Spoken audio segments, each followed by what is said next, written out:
వస్తున్నాడు అబ్బాయి వస్తున్నాడు. నేను అడుగుతున్నాను, అనసూయ ఏ జాతికి చెందిన వ్యక్తి? పెళ్లి అయ్యిందా పెళ్లి కాలేదా? సమాధానం చెప్పండి. పెళ్లి అయిందా పెళ్లి కాలేదా? సూపర్ బాబు, అది అడుగు అలా అడుగు అడిగిందని చెప్ప సోదముఖమడ.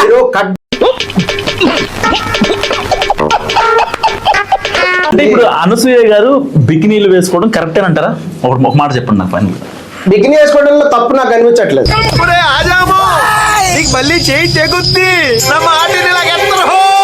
నీకెందుకు ఆరిపోయిన అరగుండు వెదవిడు. నేను మరీ అంత ఎదవలా కనపడుతున్నారా? ఓ మాదిరిగా కూడా కనపడలేదా? ఈయన మొన్నవాడు అన్నారు నాగబాబు గారి కుమార్తె నిహారికంట వస్త్రధారణ వల్ల విడాకులైనాయంట. దీని ఏం మాట్లాడుతున్నావురా? నరాలు కట్ అయిపోయింది.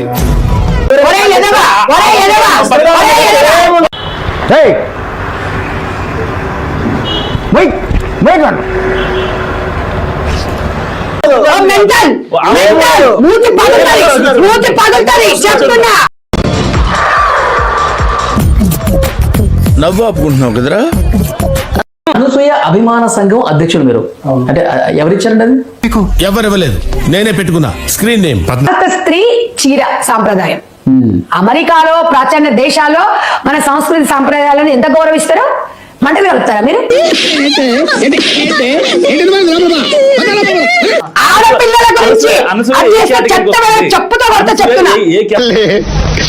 నీకు దండం అమ్మా, నువ్వెక్కడ దొరికావే నాకు? ప్రతి తెలుగువాడు గర్వంగా తలెత్తుకోవాల్సిన రోజు సార్. దయచేసి ఉద్యమాన్ని రాజకీయం చేయకండి. ముఖ్యంగా మీ టీవీ ఛానల్స్ వాళ్ళు ఈ తెలుగు ఉద్యమాన్ని దయచేసి రాజకీయం చేయకండి ప్లీజ్ ప్లీజ్.